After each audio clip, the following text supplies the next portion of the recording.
彼得神咧本身咧喺今季亦都不斷有傷㗎，咁啊最近咧雖然有打，咁但係咧就擺咗喺後備席。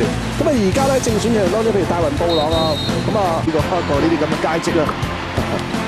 當然啊，真係啊，又唔係話好差嗰只啦，即係成績都喺打完頭嗰2個月嘅啫。二拉都係孖姚明喎，咁啊當然咧要攻下呢一犯啦。咁啊轉身摁後挑射，姚明今日第一個入球啊！咁的確係啦，咁啊侯斯頓咧一定要打翻喺姚明啊喺內線啊嘛，姚明喺早段啦，見到啦，姚明猜翻個波出嚟嗰陣時咧，艾斯頓啊好快脆咧就出咗手啊！呢球波咧改一改個戰術啦 ，pick and roll， 姚明咧 roll in， 要啱埋啦喺罰球線咧取得13分，13個罰球都入晒嘅。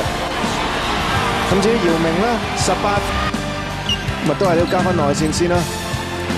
雖然布魯士即係頭先嗰段打得幾好，但係而家佢要負責守住基斯保羅啦，呢一度嘅佢哋嘅防守一個幾大嘅漏洞嚟㗎。好啦，終於啦，強行入咗呢一球啊！由姚明嚇，即係我都即係講開咪帶住個波周圍行，呢啲波真係啊要強行爆埋去啦！哇，真係好強行啊，幾乎好7尺5寸、7尺6寸，要打起嚟似一個咁高嘅高佬先得㗎。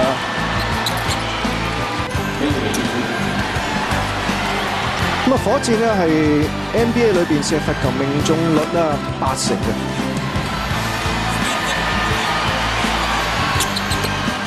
佢哋就打得冇班後備球員咁好咁啊！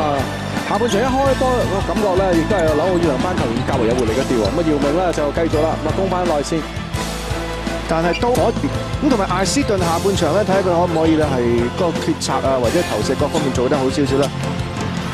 OK，inside out 咁啊，艾斯頓咁啊交嚟 T-Mac 咁啊先落內線啦，今次攞個位咧深入少少啊，掟個勾手上去 OK， 第5個入球啊，姚明15分。好啦，咪再落去內線俾阿姚明，贊特拿咧係插，姚明咧插低。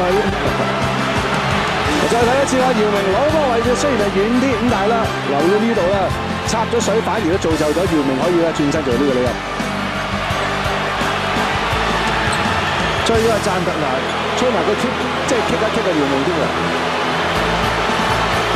嗱，佢即係手踭，你見到好似坐咗少少啦，推咗姚明，跟住放起隻手，我覺得佢係插水。姚明上籃嘅時候，其實佢用個鉸剪腳啦，就夾一。